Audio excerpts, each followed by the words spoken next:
چلیں آغاز کرتے ہیں۔ بسم اللہ الرحمن الرحیم۔ رب اشرح لی صدری ویسر لی امری واحلل عقدۃ من لسانی یفقہوا قولی۔ وزیر اعظم حسین شہید سہروردی مستعفی ہو گئے۔ اب ان کے بعد نئے وزیر اعظم کا انتخاب ہونا تھا،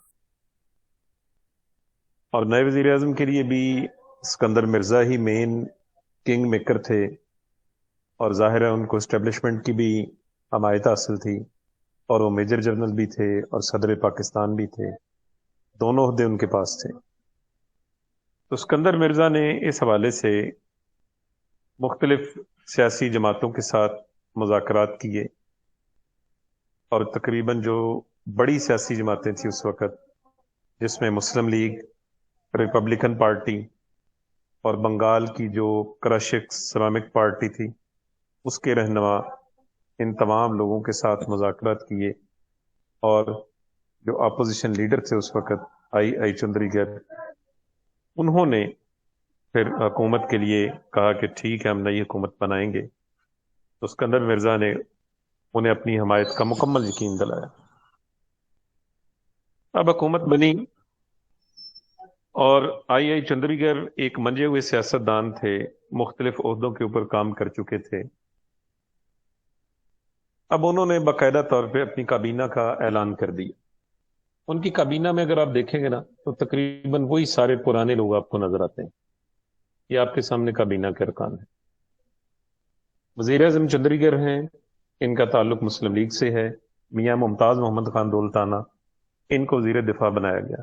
یہ پنجاب کے وزیر اعلیٰ رہ چکے تھے اس سے پہلے۔ یہ دولتانہ خاندان ہے، یہ بڑا مشہور ضلع وہاڑی سے۔ اس خاندان کی خاتون اب بھی سیاست میں ایکٹیو ہے، تہمینہ دولتانہ اس کا نام ہے۔ تو یہ باقاعدہ طور پہ یہ خاندان اب بھی کسی نہ کسی لیول پہ سیاست میں موجود ہے۔ مسٹر یوسف ہارون، ان کے بیٹے عبداللہ ہارون، جو بعد میں یہاں مارشاء اللہ دور میں سندھ کے گورنر بھی رہے، اور یہ ڈان اخبار والے ہیں، مسٹر عبداللہ ہارون اور محمود ہارون، یہ سارے لوگ۔ ان کے بعد نمبر آتا ہے مسٹر فضل الرحمان کا۔ مسٹر فضل الرحمان جو ہیں، یہ وزیر تعلیم بھی رہے۔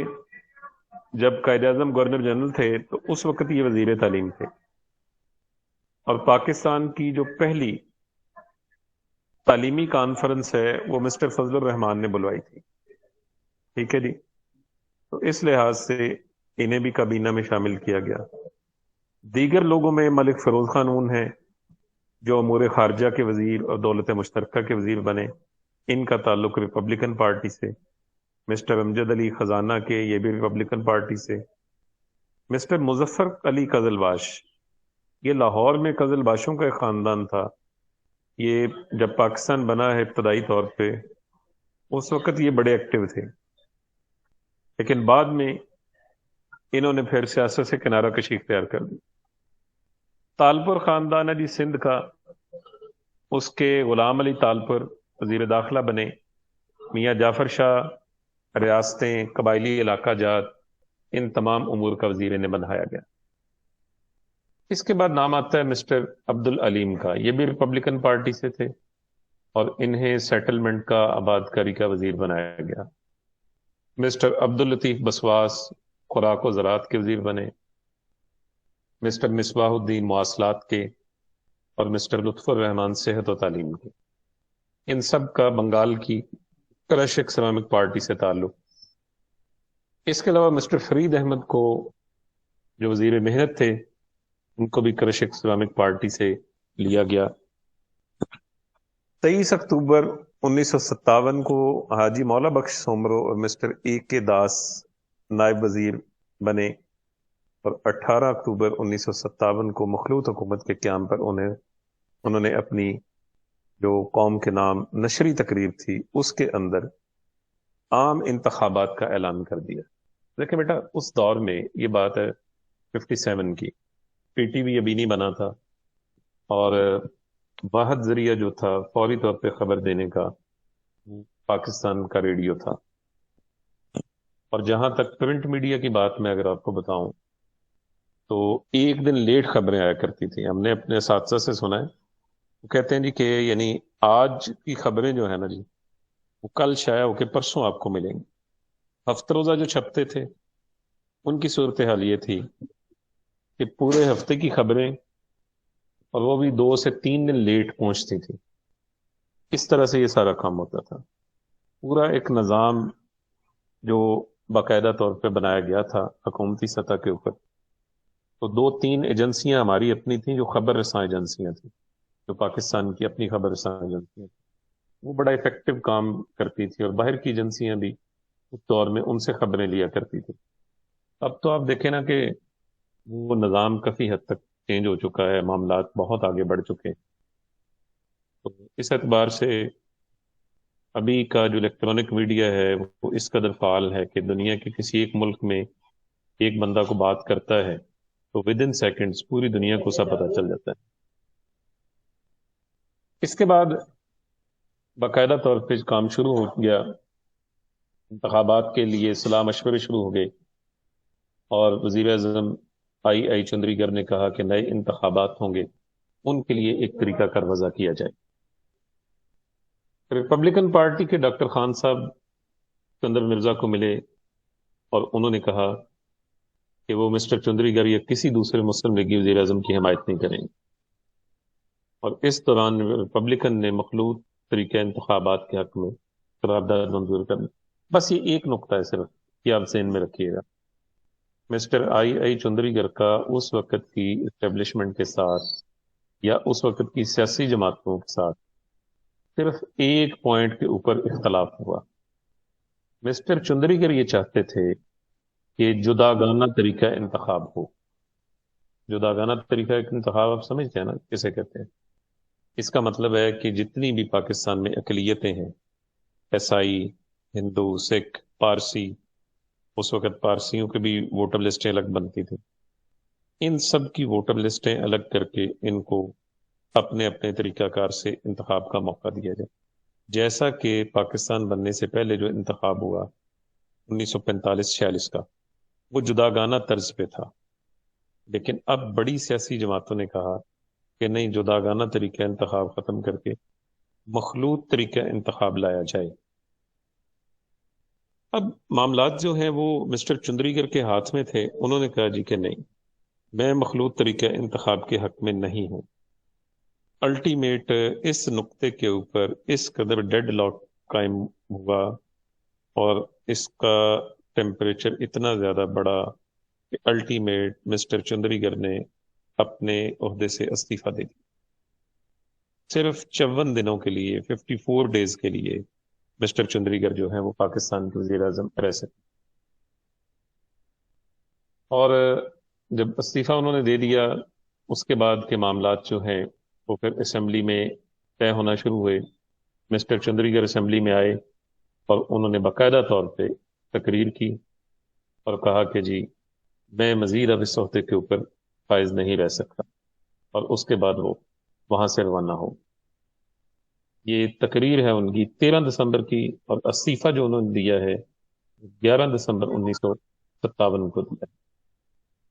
ہم ان کے مختصر حالات اگر دیکھیں تو ہمیں پتہ چلتا ہے کہ ابراہیم اسماعیل چندری گر جو ہیں ان کا تعلق ایک بڑے پڑھے لکھے خاندان سے تھا.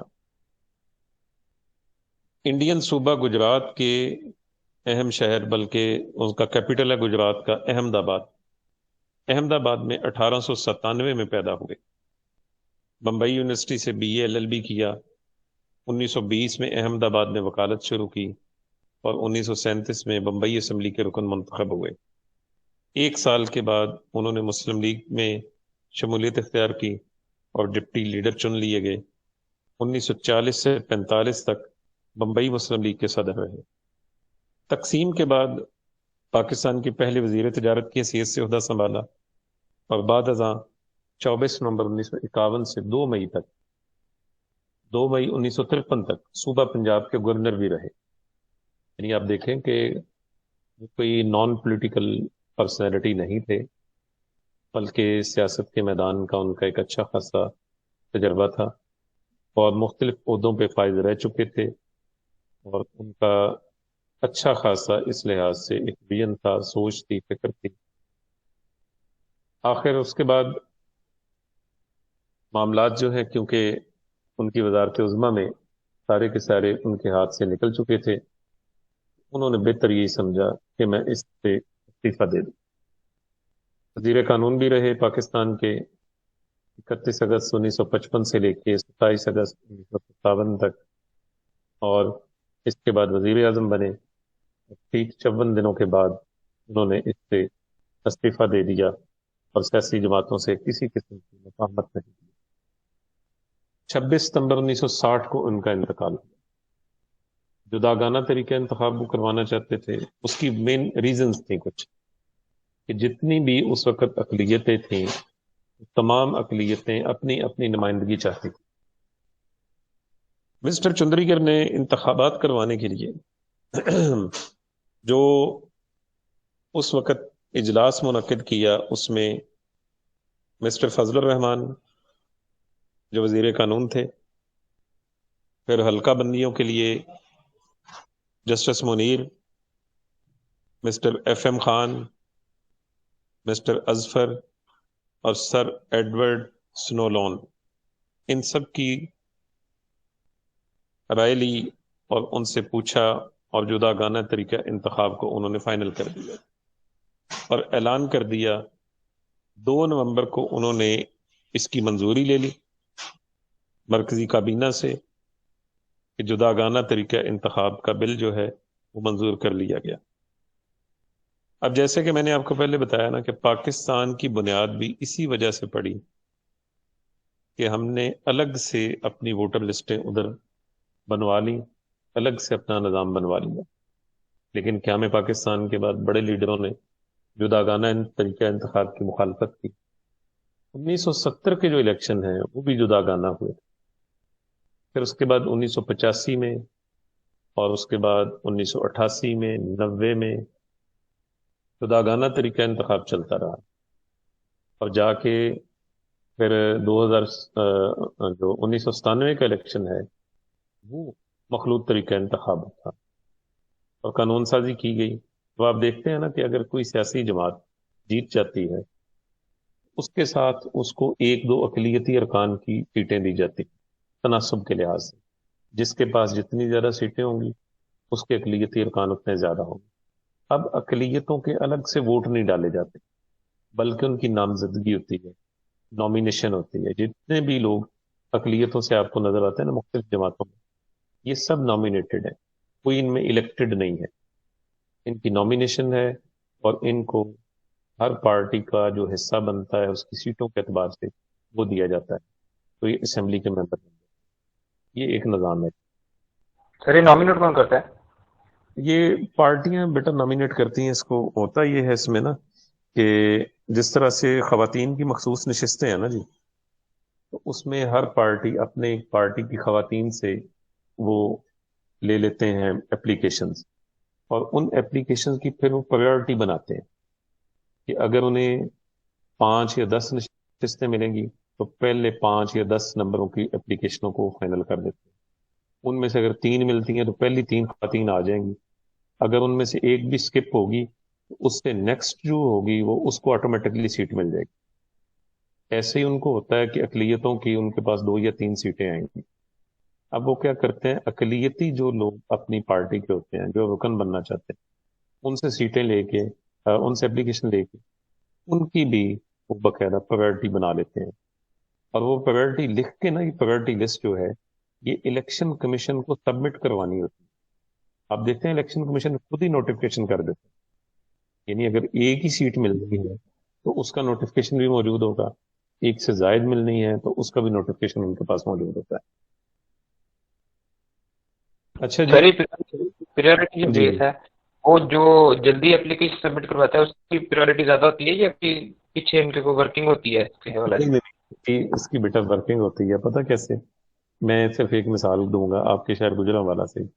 پچھلے الیکشن میں آپ کو پتا ہے کہ تحریک انصاف ہار گئی تھی، اور جو اس وقت ہمارے یہاں گجرانوالہ کے صدر تھے نعیم الرحمان، ان کی اہلیہ غالباً ناہید نعیم ان کا نام تھا، وہ بنی مخصوص سیٹ کے اوپر ایم پی اے منتخب ہوئی تھی، کیونکہ اس وقت ان کے بڑے اچھے تعلقات تھے ان کے ساتھ، پی ٹی آئی کی جتنی بھی اسٹیبلشمنٹ ہے، تو انہوں نے ٹاپ پرائرٹی کے اندر جو 2 3 خواتین میں رکھا تھا، تو اس کے اندر مسز نہید نعیم کا بھی نام تھا، اس لیے یہ ایم پی اے اس کے اندر منتخب ہو گئی۔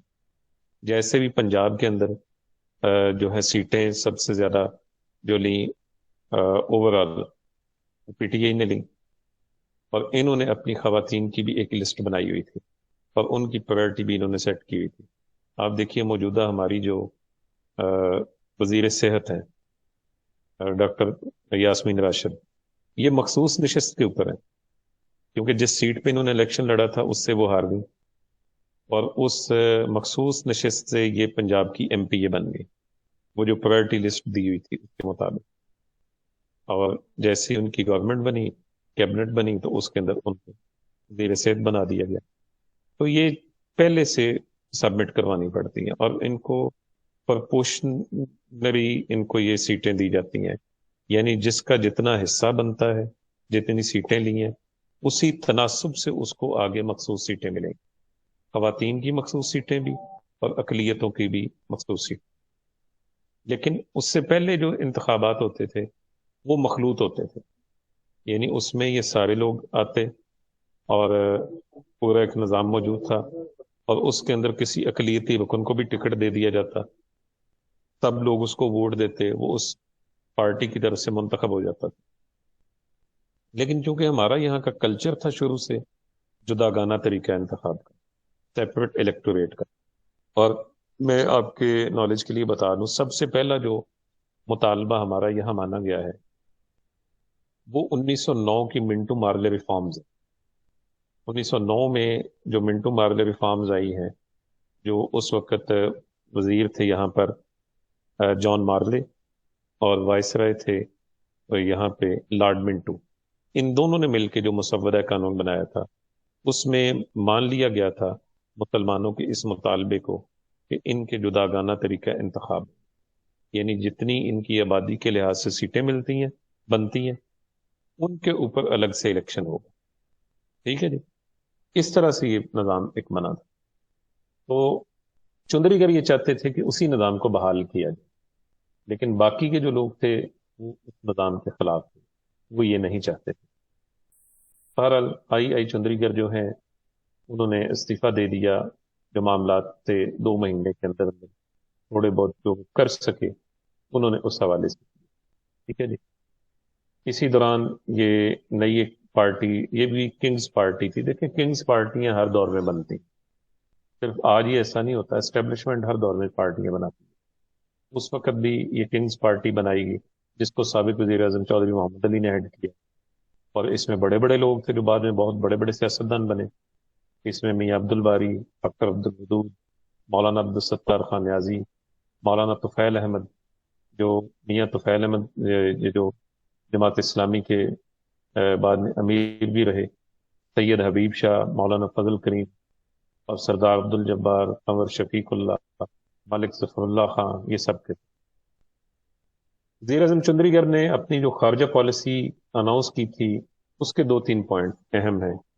ان میں سب سے پہلا تھا یہ خارجہ پالیسی آزاد ہوگی، دوسرا یہ کہ بغداد اور سیٹوں معاہدوں کا بدستور ہم ممبر رہیں گے، اسلامی اقدار کی نشو و نما اور تمام اسلامی ملکوں سے برادرانہ تعلقات، نوآبادیاتی نظام اور سامراجیت کی مخالفت، کشمیر اور نہری پانی کے تنازعات کو جلد حل کرنے کے لیے انہوں نے کہا بھارت کے ساتھ دوستانہ اور پائیدار تعلقات بنائے جائیں۔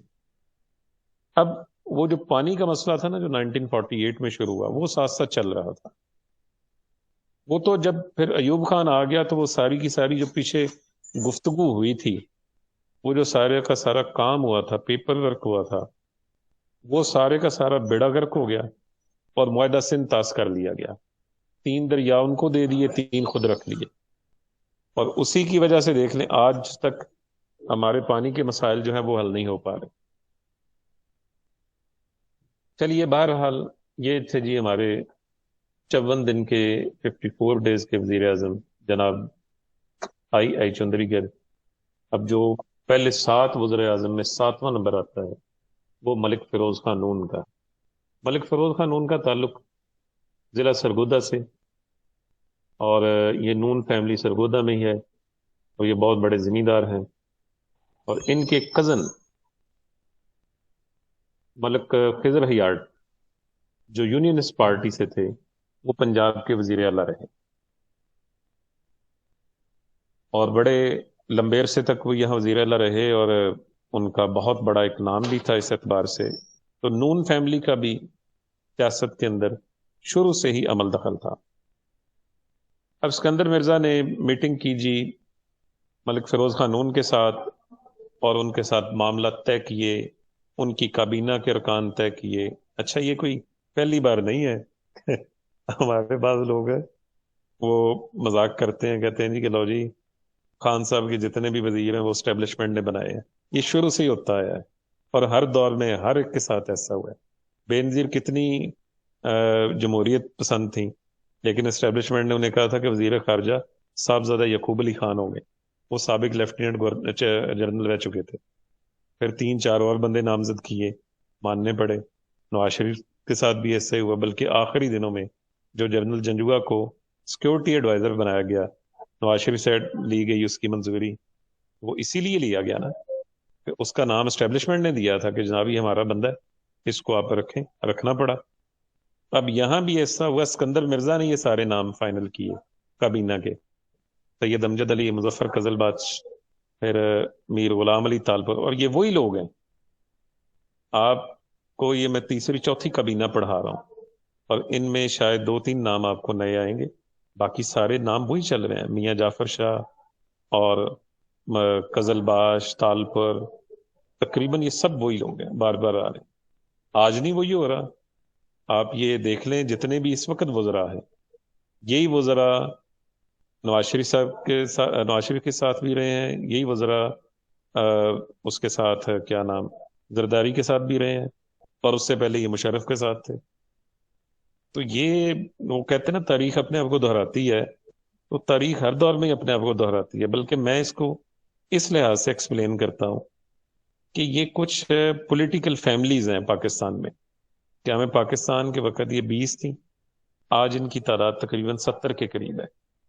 70 سے 80 کے درمیان یہ بڑی پولیٹیکل پارٹیز ہیں، یہ پولیٹیکل گروپ ہیں، جنہیں عرف عام میں خاص ٹرم بولی جاتی ہے الیکٹیبل کہا جاتا ہے، یعنی وہ الیکٹ ہو جاتے ہیں کسی بھی جماعت کے ساتھ ہوں، اور اس کی وجہ ہے ان کی علاقائی ڈائمنشنز۔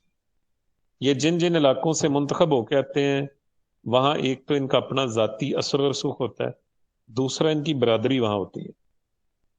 لیکن سیاسی جماعتیں بھی اس کینڈیڈیٹ کو ٹکٹ دیتی ہیں جس کی وہاں پر ساتھ میں برادری بھی ہو۔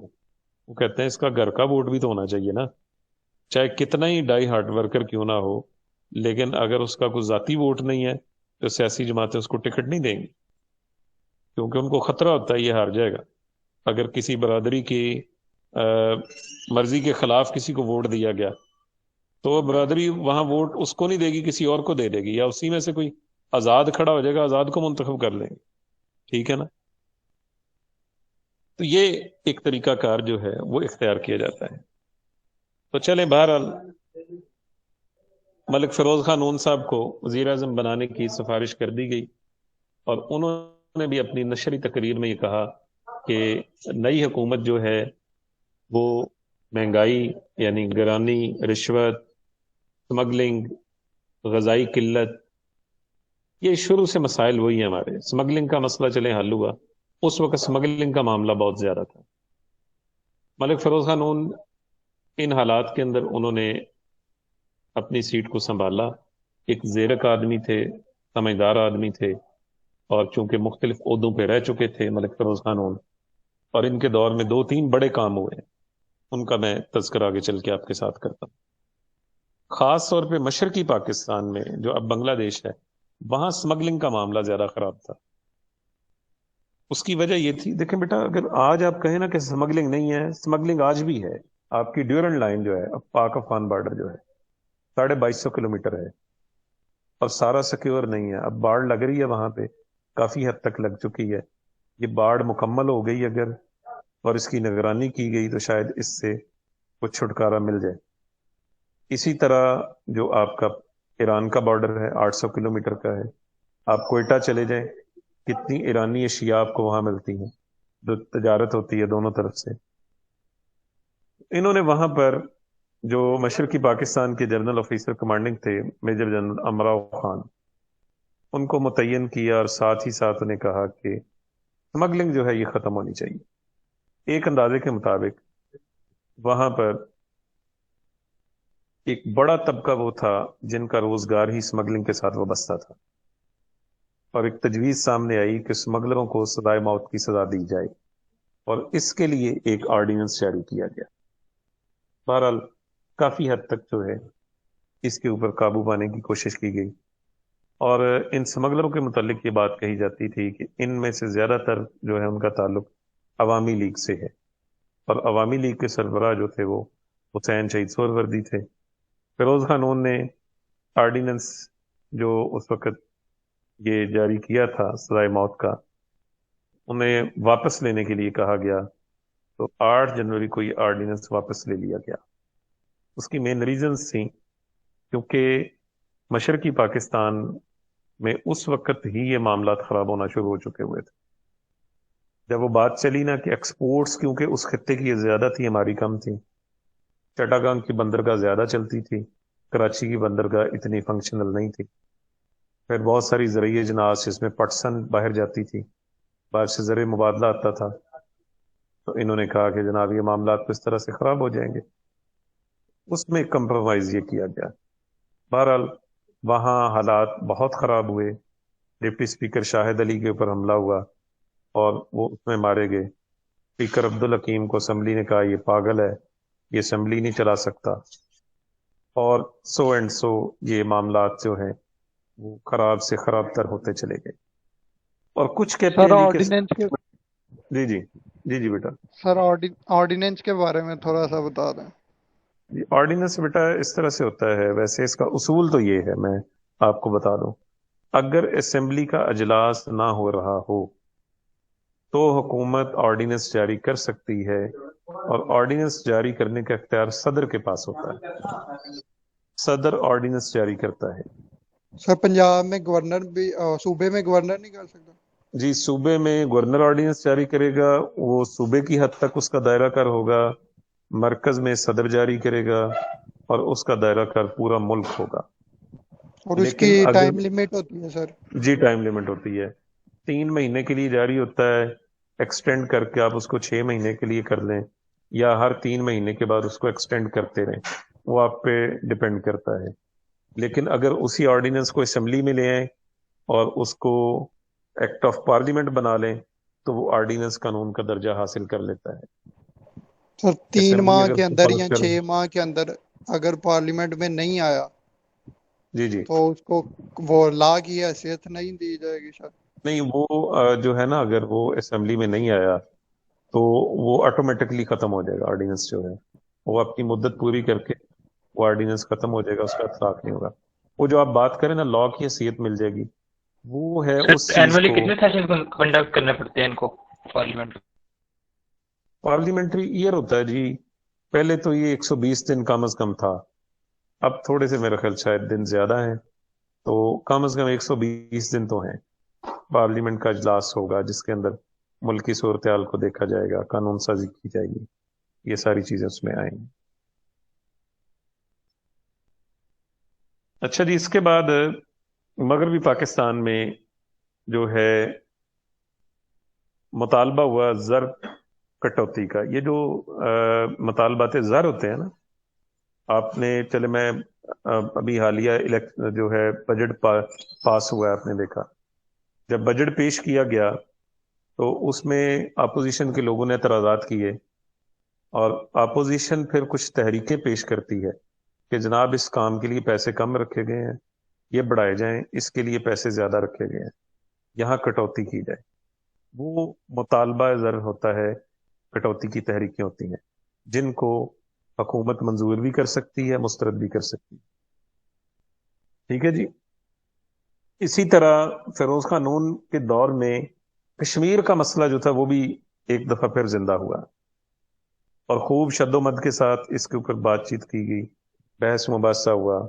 11 ستمبر 1958 کو ہندوستان نے اسے پاکستان کے حوالے سے کہ پاکستان جو ہے وہ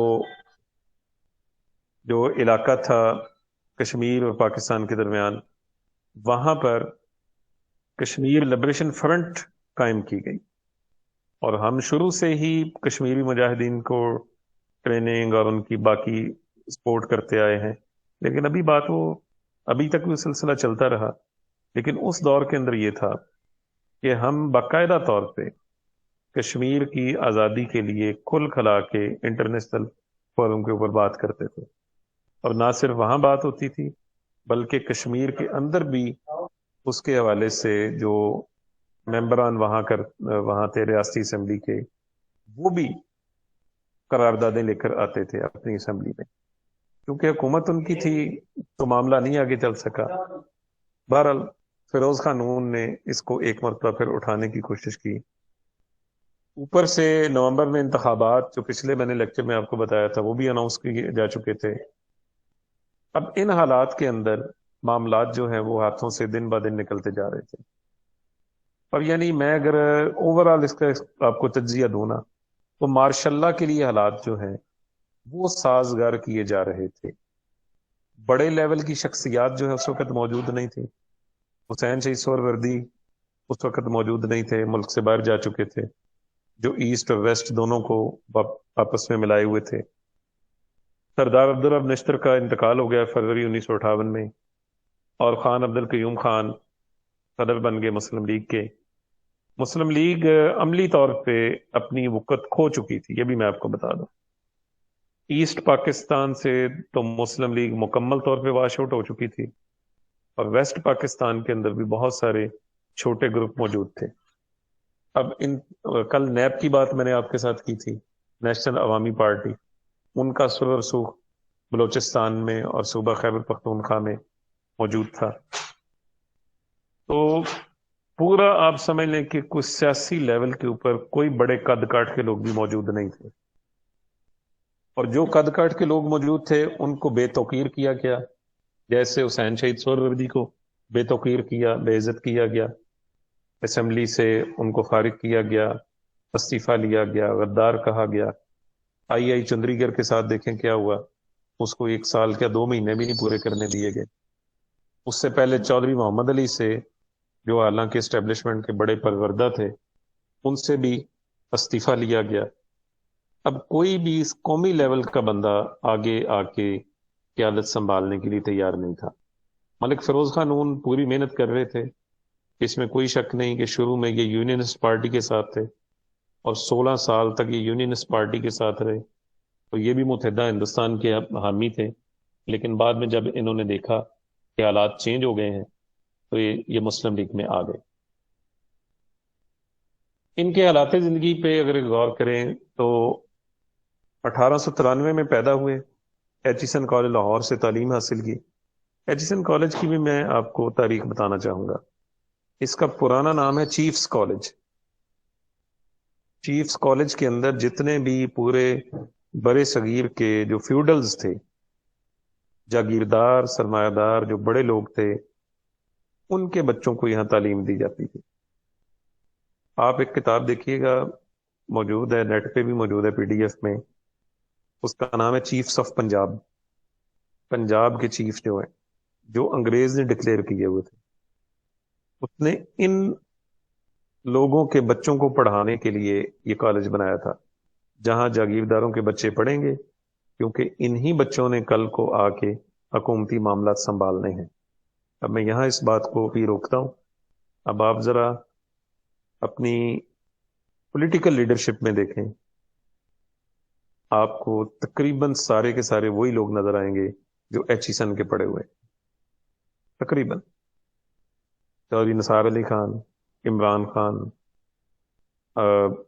سردار ریاض صادق، اور کیا نام خٹک کا جو وزیر دفاع ہے ہمارا، ہاں جی پرویز کیا خٹک۔ نام ہے؟ ہاں پرویز خٹک، پرویز ٹھیک ہے جی، ہاں پرویز خٹک، پھر میر ظفر اللہ خان جمالی، اور تقریباً آپ بہت سارے نام ہیں جی، یہ سب کے سب ایچیسونین اپنے نام کے ساتھ لکھتے رہے ہیں. یہ ساری کی ساری وہی کلاس ہے، اور اس کو بنایا گیا تھا اس دور کے اندر ان فیوڈلز کے بچوں کو پڑھانے کے لیے. اور دیکھ لیں انہی میں سے ہی آگے بیوروکریٹ آتے تھے. چلیں اب ایک فائدہ ہو گیا کہ اب بیوروکریسی میں عام لوگ بھی آ رہے ہیں، لیکن عام آدمی جو ہے اس کا بچہ جب بیوروکریٹ بنتا ہے، اس کی سیاسی بیک گراؤنڈ نہیں ہوتی. آپ ذرا اس کی جا کے حالت دیکھیں.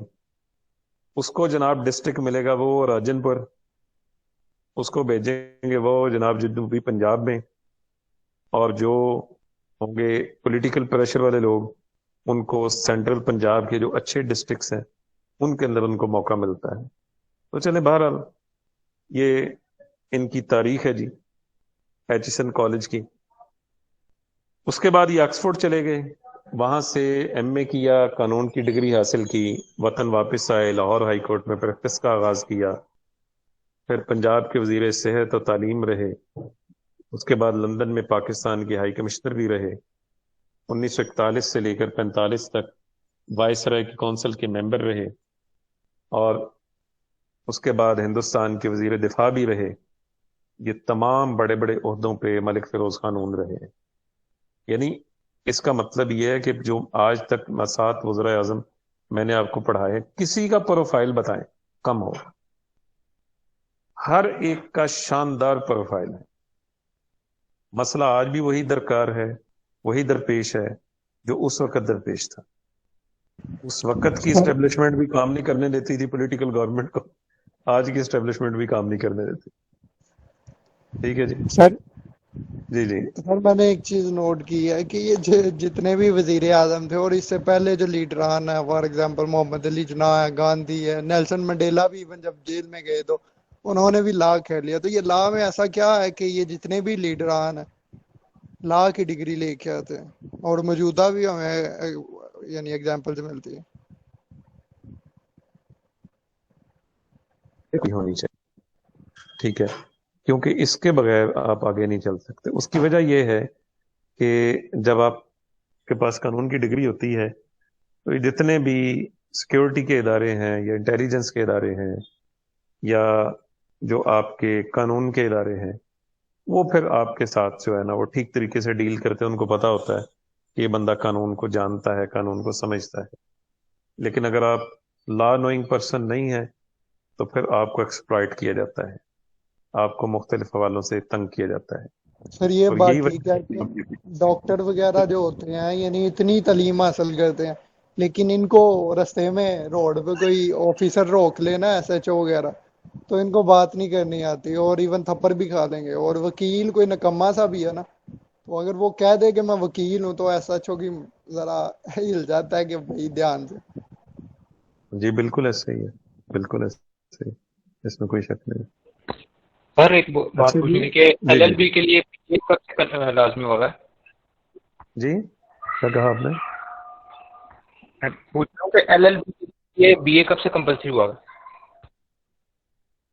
ہاں یہ بات ہے، کیونکہ اس سے پہلے میٹرک تک کی جو تعلیم تھی یا انٹرمیڈیٹ بھی، وہ بھی لوگ قانون کی تعلیم حاصل کر لیتے تھے. تو اس کی تاریخ تو بیٹا میرے علم میں نہیں ہے، لیکن یہ بعد میں ہوا ہے.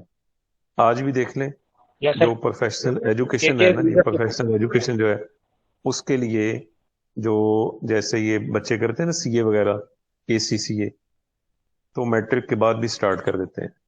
اس کے لیے بی کام ہونا یا ایم بی ہونا ضروری نہیں ہے. ایسے ہی ایک دور تھا کہ آپ لا کے لیے جب جاتے تھے تو آپ کے پاس بی اے کی ڈگری ہونا ضروری نہیں ہوتا تھا، لیکن بعد میں سے کر دیا گیا. میرا خیال ہوا پرانا ہی ہے، اتنا جلدی نہیں ہوا، کیونکہ اس سے پہلے ہم نے ان کا پڑھا نا آئی آئی چندری گڑھ کا، انہوں نے B A L L B کیا ہوا تھا. تقریباً اکثریت ایسے ہی ہیں جو آپ کو پرانے لا گریجویٹ ملیں گے، وہ سب کے سب B A L L B. Quaid-e-Azam کے حوالے سے یہ بات آتی ہے کہ وہ میٹرک کے بعد وہاں پر گئے تھے اور انہوں نے پھر بارٹ لا کیا. انہوں نے گریجویشن نہیں کی تھی، بلکہ وہ لا گریجویٹ اپنے آپ کو کہتے تھے.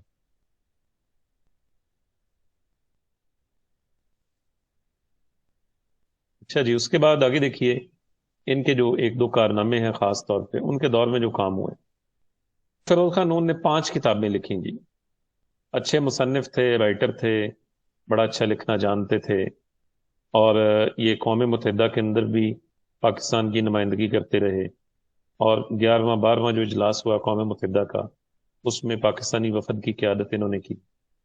ماشاء اللہ جب نافذ ہوا 1958 کا، اس کے بعد ان کی ایک مشہور کتاب ہے فرام میموری، ان کی یادداشتیں، اس کا اردو ترجمہ بھی ہو.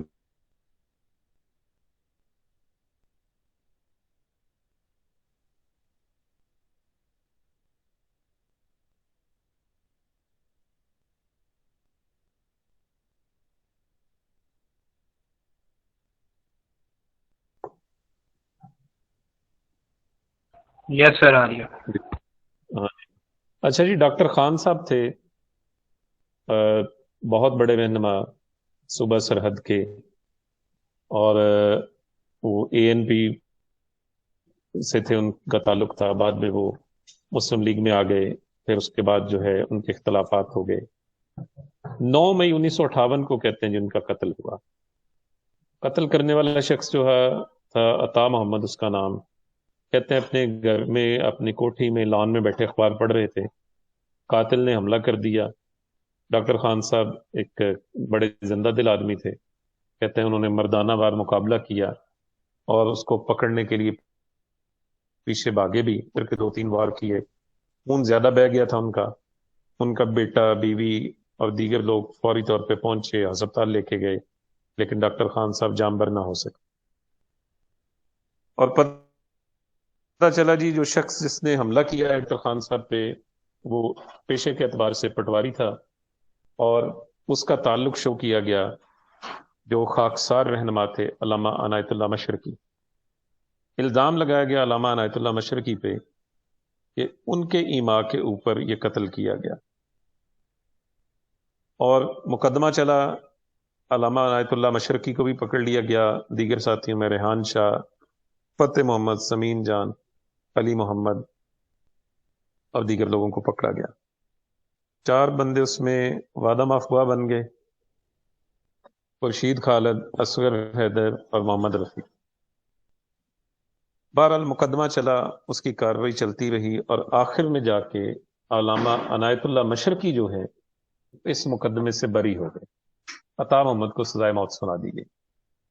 لیکن بعض جو غیر جانبدار ہیں وہ لوگ کہتے ہیں علامہ عنایت اللہ مشرقی کا اس تعلق سے، اس قتل سے کوئی تعلق نہیں تھا، اور علامہ عنایت اللہ مشرقی کو صرف اور صرف ایک سازش کا حصہ بنا کر اس میں جو ہے انوالو کیا گیا، کیونکہ ان کی جو جماعت تھی خاکسار تحریک، وہ دن بہ دن پاپولر ہوتی جا رہی تھی. اور آپ کو پتہ ہے کہ جو پاپولیرٹی ہے وہ کسی بھی حکومت وقت کے لیے کسی اور سیاسی جماعت کی، وہ ان کے لیے نقصان دہ ہوتی ہے. یہ بھی ایک بڑی وجہ ہے کہ ہمارے ہاں سیاسی جماعتیں آگے نہیں پنپ سکی یا آگے نہیں بڑھ سکی. ایک بہت بڑا مسئلہ اس اعتبار سے. آپ دیکھیں انڈیا میں نا ایک سیاسی کلچر بن چکا ہے. عام آدمی پارٹی کا نام آپ نے سنا ہے جی؟ عام آدمی پارٹی ابھی دیکھ لیں دوسرا الیکشن اس نے مسلسل ون کیا ہے جی، ارون کیجریوال نے. اور عام آدمی پارٹی نے جو کام کیا ہے، دلی کا وزیر اعلیٰ ہے، اور اس نے اب بھی اپنے اثاثے ڈکلیئر کیے ہیں جو 8 سال پہلے تھے، آج بھی اس کے وہی اثاثے ہیں. یعنی وہاں چھوٹی جماعتیں، چھوٹے گروپ گرو کرتے رہتے ہیں، آگے بڑھتے رہتے ہیں. یہاں پر آپ دیکھ لیں کہ چھوٹی جماعتیں، چھوٹے گروپ جو ہیں آگے نہیں آ پا رہے. بڑی جماعتوں میں یا تو ضم ہو جاتے ہیں اور بڑی جماعتیں ہائی جیک ہو جاتی ہیں.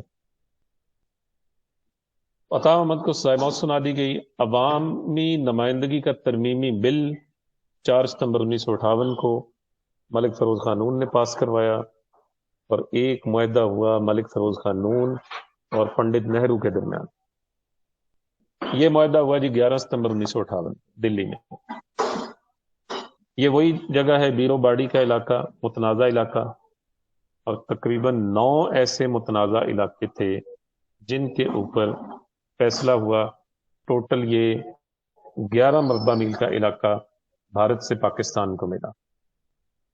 یہ ایک بہت بڑی کامیابی تھی فیروز خان نون کے دور کی. یعنی اس سے یہ ثابت ہوتا ہے کہ اگر پولیٹیکل گورنمنٹ کو کام کرنے کا موقع ملتا تو شاید ہم پولیٹیکلی بہتر ہو جاتے. ایک بہت بڑا کارنامہ فیروز خان نون کا کہ جو گوادر کو انہوں نے پاکستان میں شامل کیا. یہ میں نے پچھلے سیشن میں آپ کو بتایا تھا کہ گوادر پاکستان میں شامل کیسے ہوا اور اس کی کہانی کیا گوادر کی. نہیں سر. تو تھوڑا سا بتایا تھا کہ آپ مان کا حصہ تھا یہ. ہاں، یہ عمان کا حصہ اس طرح سے تھا. اصل میں گوادر کا علاقہ جو ہے یہ خان آف کلات کی ملکیت تھا، اور خان آف کلات کی بہت بڑی ریاست تھی. یہ پاکستان بننے سے پہلے برٹش دور میں شاہی ریاستوں میں شامل تھی. عمان کا ایک شہزادہ نا اپنے شاہی خاندان سے ناراض ہو کے خان آف کلات کے پاس آ گیا. تو خان آف کلات نے یہ گوادر کا علاقہ اس کو تحفے میں دے دیا، اور بعد میں اس کے شاہی خاندان کے ساتھ تعلقات ٹھیک ہو گئے، شہزادہ واپس چلا گیا. لیکن یہ علاقہ عمان کی عملداری میں آ گیا. یہاں عمان کی حکومت تھی، عمان کے پاس یہ علاقہ تھا. ملک فیروز خان نون نے پھر اپنے دور میں جو اس وقت سلطان تھے مسقط کے، ان سے بات کی کہ علاقہ میں واپس دے دیا جائے، اور 40 لاکھ پاؤنڈ کے عوض یہ معاہدہ طے پایا اور یہ علاقہ واپس لیا گیا. کہتے ہیں کہ ایک تقریب میں پنڈت نہرو نے ملک فیروز خان نون سے کہا تھا کہ یہ علاقہ جو تم نے عمان سے لیا ہے یہ کسی دور میں تم لوگوں کو پے کرے گا، کہ اتنی قیمتی سرزمین ہے. اور آج آپ دیکھنے چلیں، وہ فنکشنل تو نہیں ہوئی ابھی تک، لیکن اس کے فوائد جو ہیں وہ ملنا شروع ہو چکے ہیں. اور آئندہ آنے والے دور میں کہتے ہیں گوادر کا جو علاقہ ہے یہ بہت امپورٹنٹ ہے تجارتی نقطہ نظر. جو ون بیلٹ ون روڈ جو منصوبہ ہے نا جی، اس کے اندر مین کی پوائنٹ جو ہے وہ گوادر کی آپ کی سی پورٹ. اور دیکھیں پھر ستم ظریفی وقت کی وہ لیٹر بھی موجود ہے ملک فیروز خان نون کا، کہ جو اس نے لکھا تھا اس وقت کمانڈر ان چیف کو، جس میں انہوں نے کہا تھا کہ مارشاء اللہ نافذ کر دیا جائے. اور وہ لیٹر جو ہے سوشل میڈیا پہ پچھلے دنوں گھومتا رہا. نیچے فیروز خان نون کے سائن ہوئے ہیں. یعنی پورے لیگل طریقے سے جو ہے انہوں نے اس بات کو تسلیم کیا، اور بروی فوج کے سربراہ جنرل ایوب خان کو چیف مارشل لا ایڈمنسٹریٹر یا ناظم مارشل لا لگا دیا. اور اس سارے کے پیچھے جو بندہ جس کا مین مائنڈ تھا، دیکھیں اللہ تعالیٰ کا نظام ہے، مقافات عمل وہ دنیا میں دکھاتا ہے، وہ تھا سکندر مرزا. سکندر مرزا کے کہنے پہ یہ سارا کام کیا گیا. اور جیسے ہی مارشل لا لگا، ٹھیک 22 دن کے بعد سکندر مرزا کو ایوب خان نے کہا کہ تمہارے پاس ایک آپشن ہے، یا جیل جاؤ گے یا ملک چھوڑ دو. کہتے سکندر مرزا ملک چھوڑ کے لندن چلا گیا.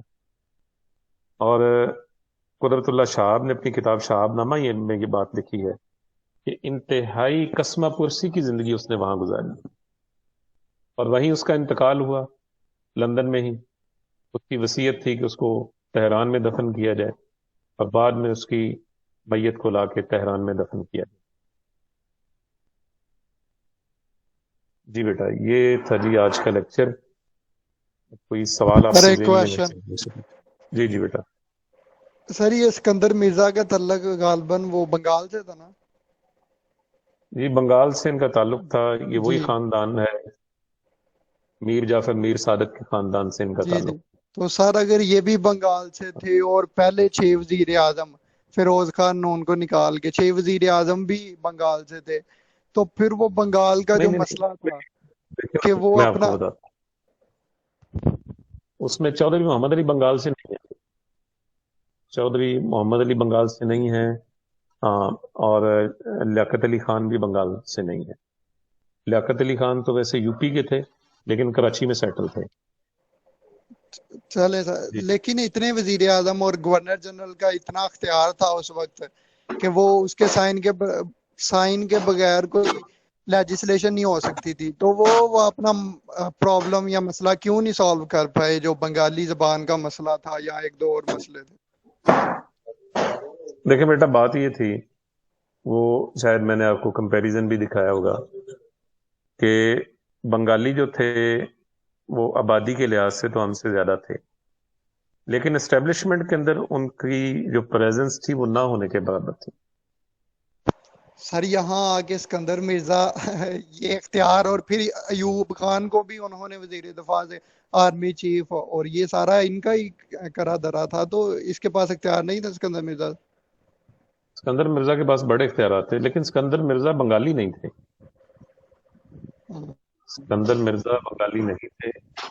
اسکندر مرزا کا جو خاندان ہے، انہوں نے یہ کراچی میں یہ مقیم تھے، اور دوسرا یہ کہ ایتھنیکلی یعنی قومی اعتبار سے بنگالی نسل یہ بنگالی نہیں تھی، بلکہ اسکندر مرزا کا خاندان جو ہے، اگر اس کی تاریخ آپ دیکھیں تو یہ ایران سے آ کے یہاں آباد ہوئے تھے.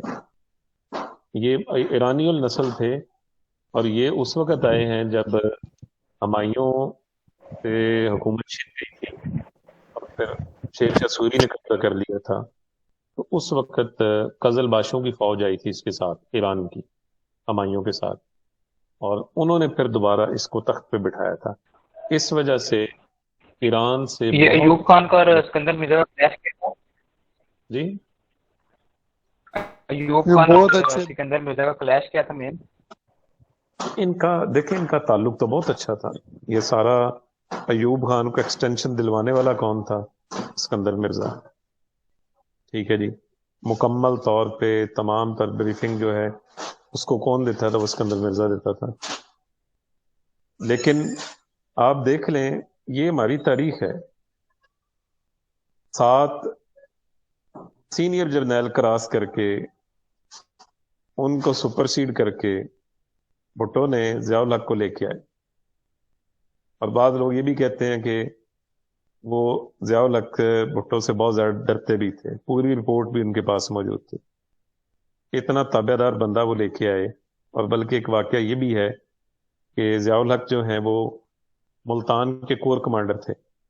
بھٹو جب ملتان پہنچے، انہوں نے ایک فوجی تقریب میں وہاں خطاب کرنا تھا، تو بھٹو نے باقاعدہ ان کے لیے وردی بنوائی، جس کو بھٹو نے پہننے سے انکار کر دیا تھا بطور وزیر اعظم.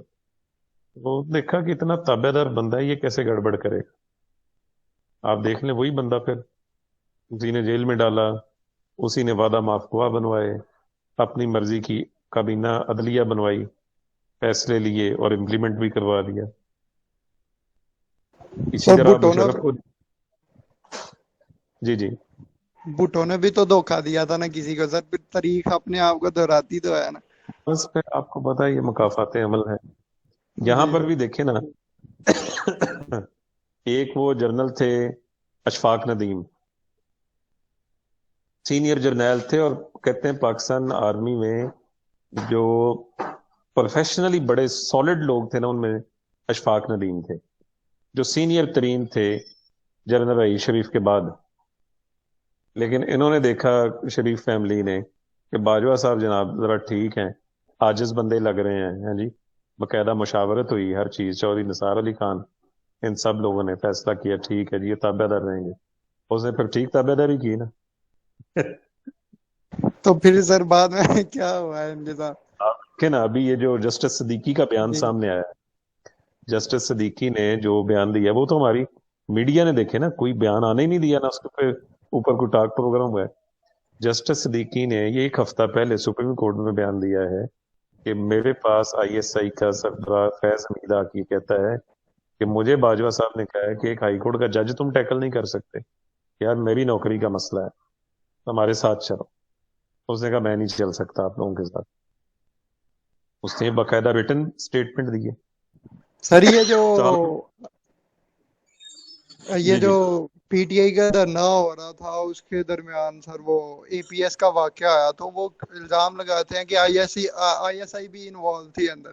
ایسا ہے جرنیل پتہ کچھ نہیں، اس کو انوالو؟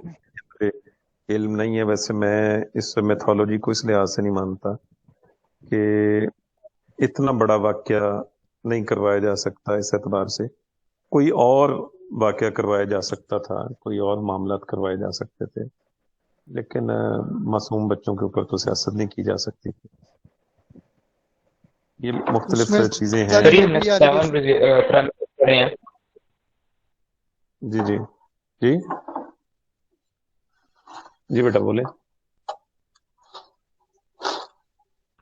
پھر میں یہ پوچھ رہا ہوں کہ یہ 7 وزیر اعظم ہم نے پڑھے ہیں ابھی تک، تو اس میں جی فاطمہ جناح کا کوئی رول نہیں آتا ہے، کیا وجہ؟ دیکھیں محترمہ فاطمہ جناح جو ہیں وہ بالکل سیاست سے لا تعلق رہیں. ایوب خان نے جب وہ معاہدہ کیا نا سنتاس، اس وقت ان کا بیان آیا تھا. محترمہ فاطمہ جناح نے اس وقت کہا کہ تم نے میرے ملک کے ندی نالے بیچ دیے ہیں. اور واقعی اس وقت کہ دانشوروں نے بھی لکھا تھا، انہوں نے کہا کہ ایک وقت آئے گا کہ ہمیں پتہ چلے گا، کیونکہ ایک انٹرنیشنل لا ہے. بس میں یہ بات کر کے پھر اس کے ختم کرتا ہوں. انٹرنیشنل لا یہ ہے کہ دنیا میں جہاں کہیں بھی قدرتی دریا جو بہتے ہیں، جو نیچرل فلو ہے ریورز کا، اس کو کوئی ملک اپنی مرضی سے موڑ نہیں سکتا. یورپ میں ایک دریا ہے، 6 ملک اٹھاتے ہیں. دریا نیل ہے، 15 ملک فائدہ اسے اٹھاتے ہیں. قدرتی بہاؤ پانی کا اس کو روکا نہیں جا سکتا، اس کا رخ نہیں موڑا جا سکتا. یہ انٹرنیشنل لا ہے. اب یہ سارا کام کیا گیا، انہوں نے کیا، پھر یہ معاملات اس طرح سے، اس وجہ سے پھر دیکھیں نقصان ہوا. اور آج ہمارے دریاؤں میں پانی کم ہو جاتا ہے. ہم سنتاس معاہدہ تو پورا پڑھاتے ہی نہیں ہیں بچوں کو. ہم اس میں چند شکیں پڑھاتے ہیں. اس میں کیٹاگوریکلی لکھا ہوا ہے کہ India has to right to build hydel power projects on Indus water. تمام جتنے بھی ہمارا یہ پانی ہے، انڈس کا، جیلم کا، چناب کا، اس کے اوپر وہ بنا سکتا ہے جہاں جہاں سے اس کو ملتا ہے. انڈس کا 30% پانی وہ لے جاتا ہے. ٹنل بنایا ہوا ہے اس نے، 30% پانی وہ بھی لے جاتا ہے. جی ٹھیک ہے بیٹا، چلیے وش یو بیسٹ آف لک. اللہ تعالیٰ آپ کا حامی ناصر ہو.